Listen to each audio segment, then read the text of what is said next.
Dans cette capsule, je voudrais vous parler de l'importance de ce qu'on appelle la modélisation chez l'enfant. Alors qu'est-ce que c'est que la modélisation? C'est que l'adulte propose un comportement, propose quelque chose pour que l'enfant puisse s'en saisir après.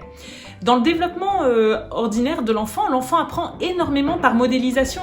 Un tout petit, quand il commence à communiquer, c'est parce qu'il a envie d'interagir avec ses parents, parce qu'il les voit faire des choses avec sa bouche, parce que papa ou maman se met près de lui, va gazouiller, va faire un modèle, et l'enfant va avoir envie de reproduire, va commencer à faire des papa, mama. Donc dans la communication, dans le langage, l'enfant y entre énormément grâce à la modélisation. Dans beaucoup d'autres domaines aussi, les enfants, on sait qu'ils aiment beaucoup faire semblant, imiter, et que donc la modélisation est quelque chose de très important pour leur développement.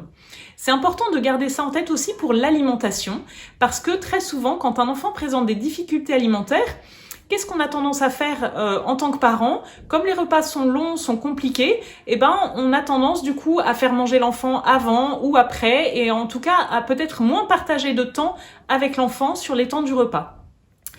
Or, l'enfant apprenant par modélisation, il est très important que l'enfant puisse regarder comment vous faites, ou comment d'autres font, comment les copains à la crèche, comment la famille fait pour manger, comment ça se passe, parce que c'est comme ça qu'il va pouvoir se rassurer par rapport à l'alimentation qu'on lui propose, et surtout qu'il va pouvoir imiter les modèles qu'il a. Donc souvenez-vous que c'est toujours meilleur dans l'assiette des parents ou dans l'assiette du voisin, et quand un enfant voit quelqu'un d'autre manger, qu'est-ce qu'il a envie de faire? Il a envie de venir chipper dans l'assiette des autres pour faire pareil. Donc la modélisation, c'est vraiment quelque chose de très important qui va donner envie à l'enfant de faire, lui donner envie de participer. Donc ça ne veut pas dire qu'on est obligé de faire tous ces repas avec l'enfant. On sait à quel point quand c'est compliqué, ça vient impacter le quotidien. Mais peut-être réfléchir à quel moment ça vous semble possible, à quel moment c'est le plus pertinent.